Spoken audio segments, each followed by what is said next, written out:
Pastor, quais são as marcas que consigo identificar se estou adorando verdadeiramente a Deus ou simplesmente adorando pessoas ou coisas?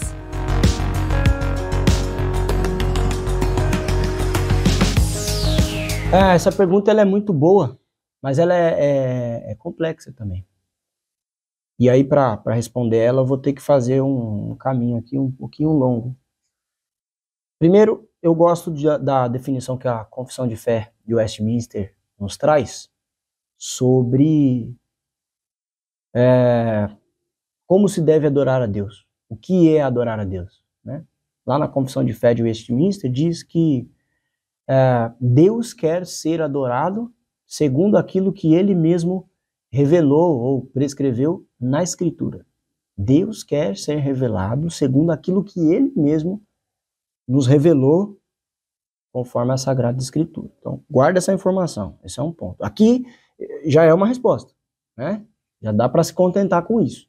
Mas não vou parar por aqui. Vou tentar esmiuçar um pouco mais isso para ser mais prático aí com a questão de quem trouxe a pergunta. O Salmo 115, ele diz que nós nos tornamos semelhante a quem adoramos. O Salmo 115 nos traz alguns dizeres do seguinte sentido. Pessoas adoram falsos deuses, que têm pés, mas não andam, têm mãos, mas não apalpam, têm boca, mas não falam, têm nariz, mas não cheira. E aí o Salmo 115, na altura do versículo 8, vai dizer isso.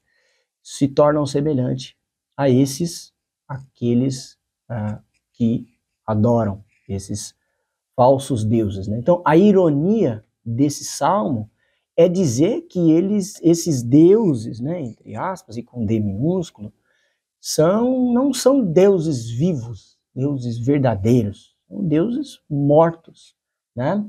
Então, se você decidir viver prostrado diante desse tipo de Deus, você está morto. Você não tem vida. Deus não está em você. Então, assim como esses seres são seres inanimados, você também espiritualmente é um ser inanimado. Se eles são um Deus de mentira, você está adorando um Deus de mentira. Então você é um falso adorador, você é um adorador de mentira. Você não é um adorador verdadeiro, porque você não está adorando o verdadeiro Deus. Então, esse é um ponto interessante. E aí, a gente lembra, falando de verdadeiro adorador, a gente lembra daquela passagem do Novo Testamento, que Jesus encontra a mulher lá em Samaria, e ela pergunta para Jesus qual é o lugar certo, né, de adorar a Deus, e Jesus diz, não tem lugar, é qualquer lugar, porque o Pai procura os verdadeiros adoradores, que o adoram em espírito e verdade. Então qualquer lugar é lugar de adorar, não é só em Jerusalém. É isso que Jesus está ensinando, assim, estou dizendo bem basicamente, né? Ele diz que existem, sim, os verdadeiros adoradores, que são esses que o Pai procura. Ou seja, então existe falsos adoradores, existe a adoração de mentira, da qual, se Deus não procura, então Deus rejeita. Bom, se o Salmo 115 tem ali para nós um princípio de adoração, e a Confissão de Fé de Westminster está nos ensinando que Deus quer ser adorado segundo os limites que ele propôs para nós, e o Salmo 115 está dizendo que eu me torno semelhante a quem eu adoro, quem Deus é? A Bíblia diz que Deus é bom, que Deus é misericordioso, que Deus é justo, que Deus é santo, que Deus é amor. Como é que eu vejo se eu sou um verdadeiro adorador diante desse Deus? Bom, se torna semelhante ao ser adorado.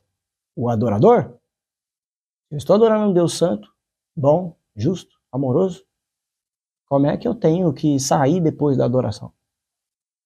Como é que eu digo que amo a Deus e odeio as pessoas a quem eu vejo? João diz isso, né? É incoerente eu dizer que amo a Deus, mas odeio as pessoas. Como é que eu digo que sou grato por Deus ter me salvado pela graça, mas eu lido com a minha vida e com as pessoas baseado nos méritos? Sou alguém cheio de preconceito. Como é que eu digo adorar um Deus que perdoa e eu não perdoo? Entende? Então talvez eu estou adorando outra coisa, que não seja o Deus que perdoa. Eu até conheço o Deus que perdoa, mas o meu coração pode ser que não esteja voltado para o Deus que perdoa. Então, esse é o caminho. A Escritura nos diz exatamente quem Deus é e o que Ele requer de nós. E aí, eu preciso me enxergar dentro dessa condição.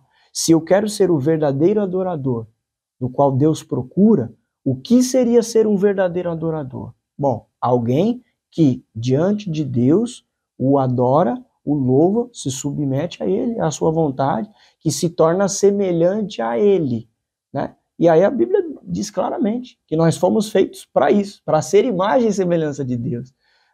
Jesus diz que nós devemos segui-lo para que nós nos tornemos não só participantes com Ele da glória, mas também que nós sejamos acolhidos como Ele, como filhos. Então, o objetivo final da nossa existência é isso, é ter essa vida diante de Deus, uma vida parecida com a vida de Jesus.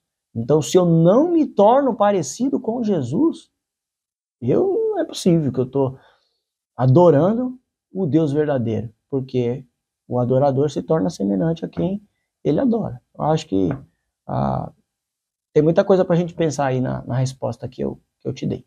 Tá bom?